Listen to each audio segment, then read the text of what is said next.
Ou alors là, mon Pacalou, avec ta version 3D, là, on étudie enfin les effets. Bah oui, Smarty, les effets draw et fade. Pourquoi ils existent et puis comment les faire. Donc Smarty, on va repartir de notre simulation 3D que j'ai un peu revampée, comme tu vois. Nous allons regarder les différentes courbes créées selon le spin latéral initial. Alors voilà le simulateur, on voit la courbe de la balle ici, qui va jusqu'à environ 250 mètres, et on voit qu'elle est toute droite.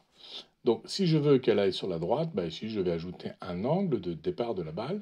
Par exemple, je vais mettre 7 degrés, et on voit tout de suite que la balle part bien à droite. Alors si je fais rien, forcément elle va continuer d'aller à droite, et puis donc je vais rater ma cible.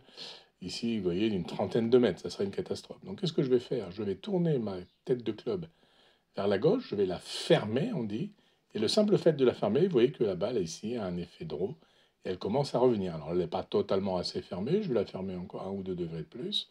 Voilà, je la mets à moins 9 degrés, et vous voyez que ma balle a un magnifique effet draw. Alors si j'exagère encore plus ma tête de club ici, c'est-à-dire que je la fais carrément à moins 15 degrés, là vous allez avoir un effet où la balle, non seulement elle revient sur la ligne visée, mais en plus elle dépasse, donc elle va aller s'échapper à gauche ici.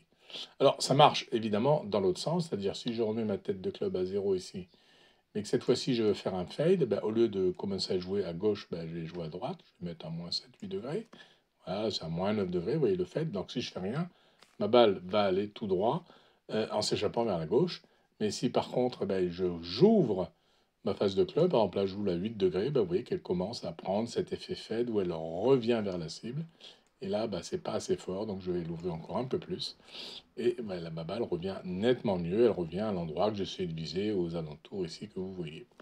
Voilà comment ça marche globalement, cette simulation.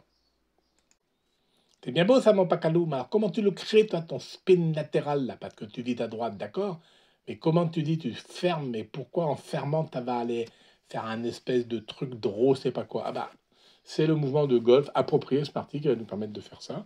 C'est-à-dire comment on ouvre le club, ou comment on le ferme, selon le fait que l'on veut faire. Et on va voir ça lors de notre prochaine vignette. Et d'ici là, bah, continuons ensemble de nous amuser dans nos aventures mathématico-physico-golfiques, Smarty. Des hâte, mon Pacalou, des hâte de voir ça, hein. Oui, oui, je sais, tu es très très impressé. Ah oui, des très très très hâte beaucoup, hein. Eh bien, ce sera la semaine